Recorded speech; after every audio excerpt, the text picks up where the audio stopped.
Welcome to the English Mic, Jasveer's podcast. Level up your English, make your impact last. Beneath the spotlight, truth hides. Shefali Jariwala collapsed from a sudden cardiac arrest. Sidharth Shukla left too soon. In this episode, we explore hidden struggles and learn powerful English expressions through real emotion. Let your voice rise. Let your English speak volumes.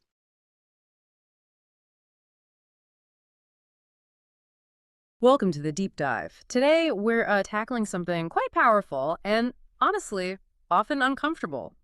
It's this truth that, well, sometimes the people who seem to shine the brightest are, silently fighting the biggest battles. That's so true.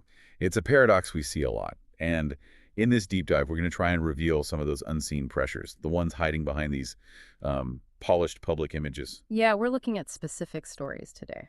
We are. We'll focus on Shefali Jariwala and Sidharth Shukla. Their experiences, they really offer some critical lessons, I think. Lessons about what, specifically? About empathy, mainly, and well-being. And these aren't just abstract ideas. They can challenge how you see strength and success in your own world. Okay, let's start with Shefali Jariwala then. Many people knew her, admired her public persona, the charm, the confidence, especially in entertainment. Very graceful. But she once said something that really makes you stop. She said, "I looked fine, but I wasn't." Wow. That line just carries so much weight. It absolutely does. Because behind that outward confidence, Shefali was quietly living with epilepsy. Right, which isn't always what people picture. Exactly. It's a neurological condition, often hidden. It can mean unpredictable moments, fatigue, things people don't see. It's often deeply misunderstood. And her passing earlier this year? Yeah. So sudden. Cardiac arrest. Just like that. Yeah. And it's a stark reminder, isn't it, that health struggles aren't always visible. We can lose people to the silence they feel they have to keep. Yeah. It makes you think, especially about professional life, the constant push to manage under pressure. She was doing it right.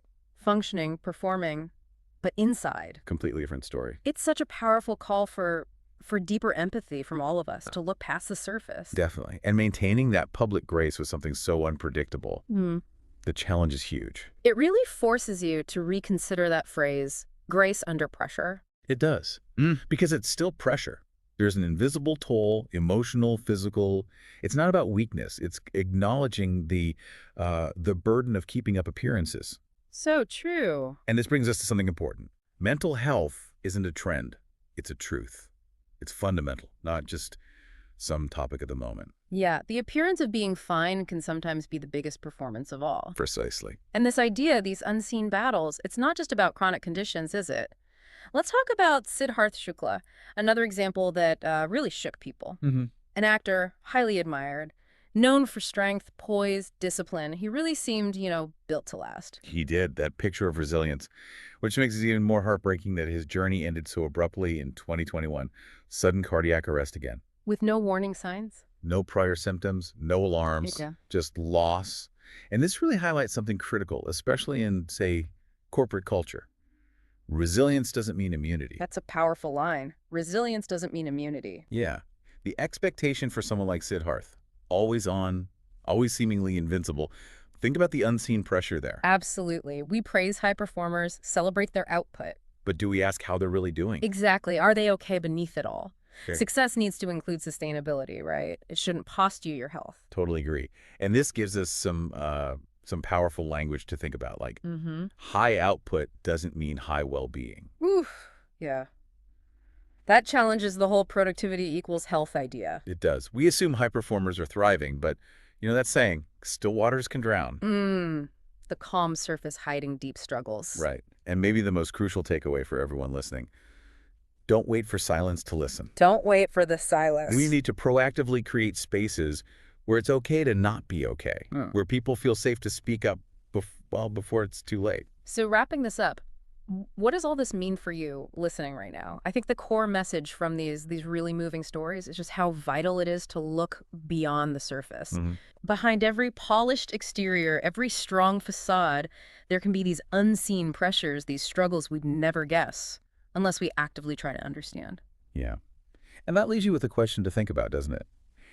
How can you personally do better at cultivating a culture of genuine well-being and active listening, both for yourself and for the people around you? Instead of just focusing on visible strength or performance. Exactly. How can you make an effort to truly see the person, not just the persona, and foster an environment where it's actually okay not to be fine all the time? Something to really consider. Thank you for tuning in. Subscribe for more English power and fluency. The mic is off, but your voice goes on. Stay confident, stay expressive.